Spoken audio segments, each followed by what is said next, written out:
আমাকে মাঝে মাঝে ডাকতো ওই যে আমাদের ভাই আসবা। মারবো খান কি ছেলেকে এখনই আবার। ও তোকে ডাকতো বুকাচুদা? তো ওকে জিজ্ঞেস করে দেখো। কি রে মা, তুই ওকে বাড়িতে ডেকেছিলি না ও নিজে থেকে তোর কাছে এসেছিল? ও নিজে থেকে আসতো। দাদা যখন থাকতো না তখন লুকিয়ে লুকিয়ে এসে বলতো আমি তোমাকে ভালোবাসি, তোমাকে বিয়ে করবো। কত কি আমাকে কথা বলতো, যে আমি যখন দিতে চাইতাম না তখন ও কাঁদতো, বলতো আমি তোমাকে ভালোবাসি, একবার দাও নাহলে আমি মরে যাবো, আমি বিষ খাবো। তখন আমি ওকে ভয়ে মরে দিয়ে দিতাম। আমার কোনো দোষ নাই, সব দোষ ও করেছে। কি বললো বে, শুনতে পেয়েছিস তো? সুমাইয়া, এত বড় বেইমানি কথা বলতে পারছো তুমি? এই শালা ফুইরে বাচ্চা, আমার বোনের নাম নিবি না বে মুখে। শোন, আমাকে যেটা কথা শোন। জি কাকা বাবু বলেন। তোর কাছে টোটাল দুটো রাস্তা খোলা আছে, এই দুটো রাস্তার মধ্যে তোর এই ভুলটাকে সংশোধন করতে হবে, আর নাইলে তোর মৃত্যু হবে। কি করতে হবে আমাকে? বাবা একে ঘা কত আগে দিয়ে গো বাবা, তারপরে এর বিচার হবে। চুপ বে, শালা মনে হচ্ছে খুব বুঝে গেছে। চুপ না, তো আমি আছি তো এখানে। তা যেটা বলছিলাম আর কি, জি বলেন। সুমাইয়া একটা নাবালক মেয়ে, তুমি তার সাথে নষ্টামি করে তুমি তার আজকে তার পেটে বাচ্চা এনে দিয়েছো। তুমি এর জন্য কিন্তু সম্পূর্ণ অপরাধী ও সম্পূর্ণ দোষী তুমি। তাই বলছি তোমাকে, সুমাইয়ার ভালো ফ্যামিলি দেখি, ভালো ঘরে, এমনকি চাকরিওয়ালা ছেলে দেখে তোমার সুমাইয়ার বিয়ে দিয়ে দিতে হবে। আর যত টাকা পয়সা খরচা হবে সমস্ত টাকা পয়সা তোমাকে খরচা করতে হবে। তাইলে আমি করে নেবো বিয়ে। গিলে নেবে শালা কথাটা, তোর সাথে বিয়ে দেবো ভাবলি কি করবে তো? শালাকে কুপি কেটে দেবো কোনি। মারবো মারবো, তোমরা শুধু একবার হুকুম দাদো কাকা, আমি ধুলো করে দিচ্ছি কোনি। এখনো আমি এখানে দাঁড়িয়ে আছে বলে তোমার গায়ে এখনো কেউ হাত তুলেনি, ঠিক আছে? যদি আমি একবার ছেড়ে দিই, তোমার সব বডির পাস আলাদা আলাদা করে দেবে ওরা খুলে এখনই। সে তো বুঝতেই পারছি কাকা, আমি তাহলে এখন কি করব? শুনবে ভালো করে, শোন বলেন। যেটা বললাম, ঠিক আছে? চাকরিওয়ালা ছেলে দেখে ভালো ফ্যামিলি ঘরে বিয়ে দিয়ে দিতে হবে, ঠিক আছে? আর এমনকি ওর পেটে বাচ্চা এসেছে, সেই ফ্যামিলির লোক যেন মেনে নেয়, ঠিক আছে? পরে যেন কোনো ঝগড়া অশান্তি না হয়, সেই রকম তোকে একটা ফ্যামিলি দেখে বিয়ে দিয়ে দিতে হবে, সম্পূর্ণ দায়িত্ব দিতে হবে, ঠিক আছে?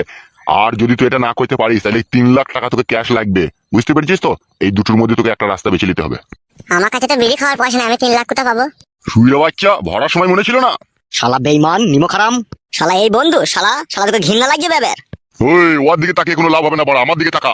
তাইলে কি করবো বলেন? তোর বাবাকে ডাক কর, তোর বাবাকে আর তোর বউকে। বাবা বাড়িতে নাই, বাবা মাঠে গিয়েছে। তোর বাবা কি মাঠে সারা রাত শুয়ে থাকবে নাকি? বাড়ি আসবে না নাকি সে? হ্যাঁ আসবে তো। ওই এই বোকাচোদা, তুই চুপ। বেশ, আমি চুপি গেলাম। এই শোনো, তুমি এক কাজ করো। হ্যাঁ জি বলেন। তুমি এই ছোড়ার বাবাকে আর এর বউকে ডেকে নেনো, ঝট করে যাও তো। আচ্ছা ঠিক আছে, যাচ্ছি। মা সুমাইয়া, তুই কোনে গিয়ে বস। ওই ছোড়া। জি বলেন। জি বলেন মারাইতে হবে না, কোনো চুকুর বস। শালা বেইমান নিমখারাম, যদি তোর বোনের সাথে এরকম করতাম তাহলে কি হইতো বে শালা? এখন চুপ করো না, ওর বাবা আসুক তারপর তো হবে ফয়সালা, নাকি?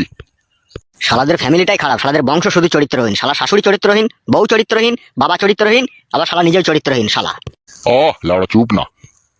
সুযোগ পেলে কেউ ছাড়ে না রে, সে বন্ধুই হোক আর যেই হোক, ফাঁক পেলেই ভরিয়ে দেবে। শালা নোংরা চোদা ছেলে। বলেন কি? লেওড়া বেগুন গাছের পাতাগুলো লতিয়ে গেছে, একবার ওকে স্প্রে করতে হবে, না হলে এই সিজনটা আমার ডাহা লস হয়ে যাবে। বেগুন বেচে আমি লাভ করতে পারবো না, সব পোকা লেগে গেছে মনে হচ্ছে। মাগিরা জল দিচ্ছে না তো গাছে, পোকা লেগে গেছে নাকি এই বেগুনটাতে? ও মশাই, আপনি কে? চিনতে পারলাম না তো আপনাকে। আমাকে চিনেও কোনো লাভ হবে না। আপনার বৌমা কোথায় আছে? আপনার বৌমাকে ডাকুন, আর আপনি আমার সাথে একবার ক্লাবে আসুন। কেন, কি হয়েছে? তাই ক্লাবে যেতে হবে? তাড়াতাড়ি কোনো কথা না বলে আমার সাথে এই মুহূর্তে এখনই ক্লাবে চলুন, না হলে আপনার ছেলে ফটকে লাস্টটা এখনই বাড়ি আসবে। কি কুকুলক্ষণী কথা, কি বলছেন আপনি? আমাকে যেটা বলতে বলেছে তাই আমি আপনাকে বললাম, ঠিক আছে? আপনার বৌমাকে ডাকুন, না তাড়াতাড়ি ক্লাবে আসুন, হাতে খুব সময় কম।